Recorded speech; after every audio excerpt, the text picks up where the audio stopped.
Hi friends, இன்றைக்கி market போனப்போ எனக்கு அயில மீன் கிடச்சிது. அயில மீன் வாங்கிட்டு வந்து நம்ம அங்கே வாங்குகிற இடத்துலையே ஒரு ஃப்ரெஷ்ஷாக ஒரு ஃபிஷ் பவுடர் கொடுத்தாங்க. இதுக்கு அதையே போட்டு ஆட் பண்ணி பார்க்கலாம். இன்றைக்கி நான் கொஞ்சம் பூண்டு தட்டிக்கிட்டேன்.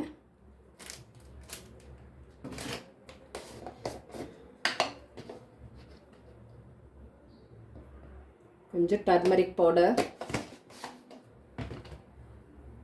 அந்த மசாலா பவுடர்லேயே மேக்ஸிமம் சால்ட் ஆட் பண்ணியிருப்பாங்க. ஸோ பிணைஞ்சி வச்சு பார்க்கலாம்.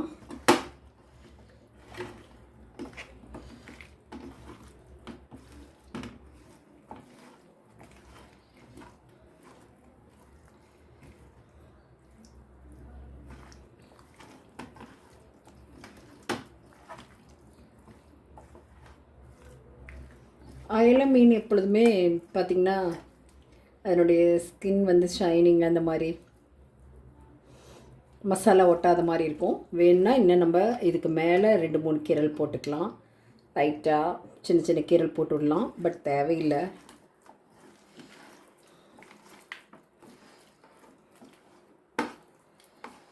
எஸ், இந்த அயில மீன் வந்து நான் கழுவி வச்சேன். ஃப்ரெஷ்ஷாக கழுவினோடனே அதில் இருக்க ஈரத்துலேயே நம்ம இந்த பவுடரையும் போட்டு பூண்டு மட்டும் தட்டி போட்டேங்க. காரம் ஒரு பீஸ் போட்டு பார்த்துட்டு காரம் வேணால் ஆட் பண்ணிக்கலான்னு நினச்சிட்ருக்கேன். பொடி நல்லா வாசமாக இருக்குது. ஸோ பெப்பர் இதெல்லாம் ஆட் பண்ணியிருப்பாங்கன்னு நினைக்கிறேன். மீன் மசாலா பொடி இது. அவ்வளோதான். கொஞ்சம் நேரம் ஊறிட்டுருக்கட்டும். அதுக்கப்புறம் நம்ம எடுத்து ஃப்ரை பண்ணலாம். ஓகே,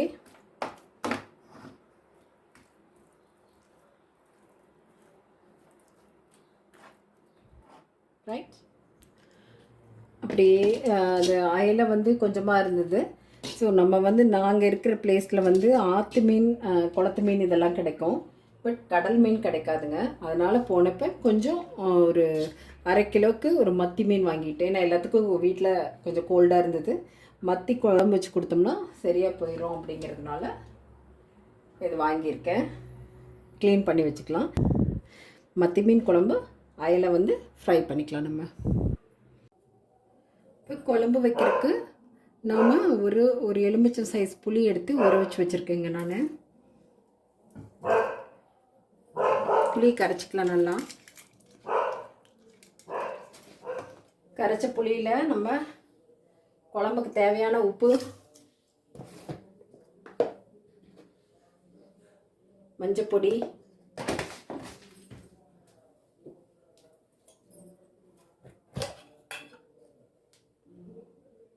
மிளகாத்தூள்,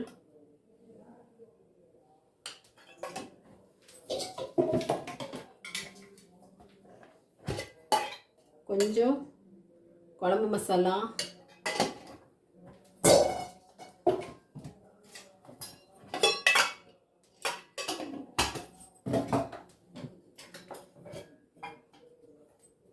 கொஞ்சம் கொத்தமல்லி தூள்,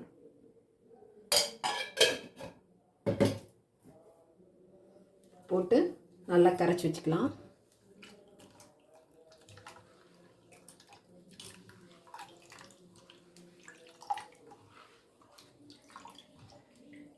தேவையான அளவு தண்ணி ஊற்றிக்கோங்க. அவ்வளோதான். அதில் ஒரு பச்சை மிளகாய் கீரி போட்டு வச்சுக்கலாம். அது பச்சையாக போடுறது அது ஒரு வாசம் கொடுக்கறதுக்கு. அடுப்பில் பாத்திரத்தை வச்சாச்சு.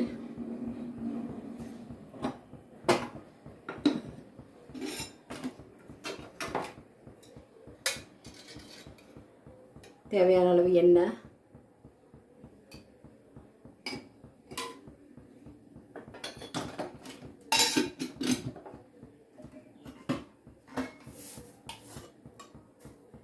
வெந்தயம்,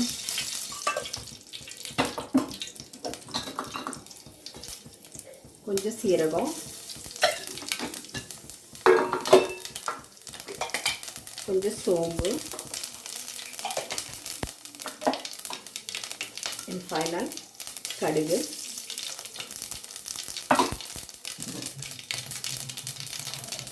பொரிஞ்சிடும். கொஞ்சம் வெங்காயம், 3 பச்சை மிளகா, அப்புறம் கருவேப்பிலை கொஞ்சம் போட்டுப்பேன்.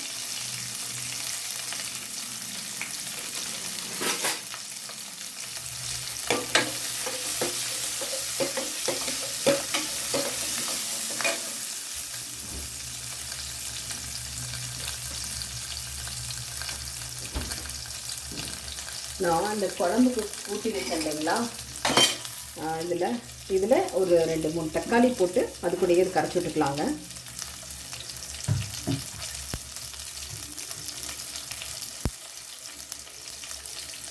இந்த மசாலாவில் நம்ம தக்காளி கரைச்சி அது கூட சேர்த்து ஆட் பண்ணிக்கலாம்.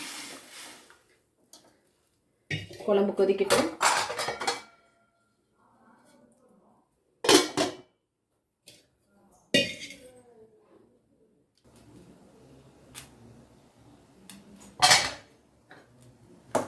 குழம்பு நல்லா கொதித்து இந்த மசாலா வெந்து வரட்டும், இந்த பச்சை வாசம் போகிற அளவுக்கு.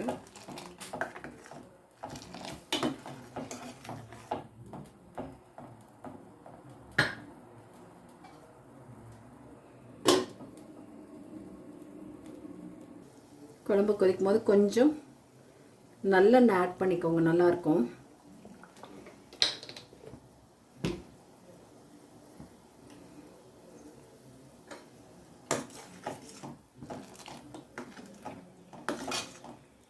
தேங்காய் குழம்பு வீட்டில் நிறைய பேர் இருந்தால் நம்ம தேங்காய் கொஞ்சம் அரைச்சி ஊற்றலாங்க. பட் தேவையில்லை, டேஸ்ட் நல்லாயிருக்கும் இப்படி வச்சிங்கன்னா.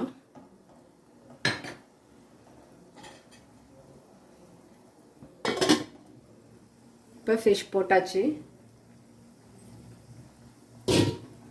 போட்டு ஒரு 5 நிமிஷமே தேவையில்லை.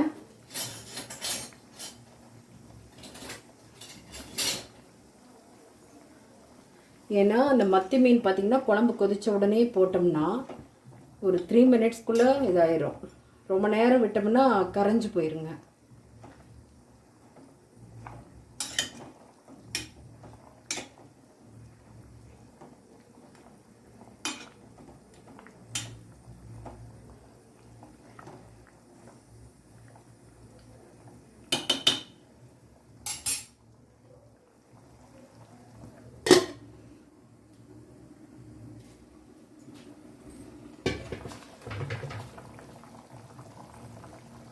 போதும். நீங்கள் கொத்தமல்லி தலையை இப்போ கொஞ்சம் தூக்கிக்கோங்க. நம்ம குழம்பு இப்போ ரெடி ஆயிடுச்சு. அவ்வளோதான். இந்த ஆஃப் பண்ணி வச்சிங்கன்னா இந்த ஹீட்லேயே அந்த குழம்பு நல்லா திக்னஸும் வந்துடும். அப்புறம் மீன் நல்லா வெந்து வந்துடுங்க. ஒரு 2-3 மினிட்ஸ்க்குள்ளே மீன் போட்டோடனே ஆஃப் பண்ணிடணும். நீங்கள் ஆஃப் பண்ணிக்கலாம். நம்ம அவ்வளோதான், நம்ம குழம்பு ரெடி. நம்ம அயிலை மீனை வறுத்தெடுத்து சாப்பிட வேண்டியதுதான்.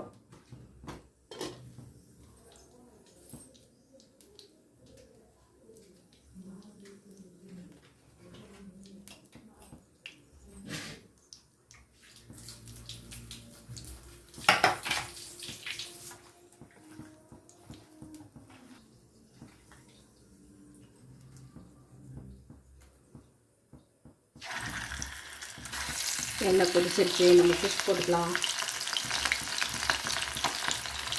வந்துடுறேன்.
fish ready.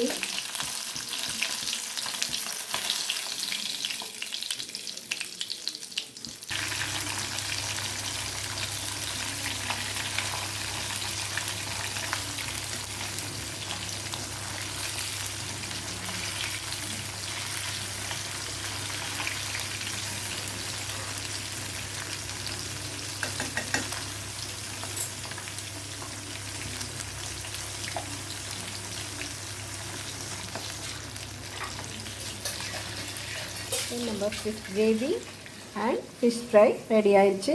நம்ம சாப்பிட வேண்டியதுதான் இனி. என்னுடைய சேனலில் வர வீடியோஸ் பிடிச்சிருந்தா லைக் பண்ணி கொடுங்க, ஷேர் பண்ணி கொடுங்க, சப்ஸ்கிரைப் பண்ணி கொடுங்க. மறக்காமல் பெல் பட்டனை கிளிக் பண்ணிக்கோங்க. தேங்க்யூ.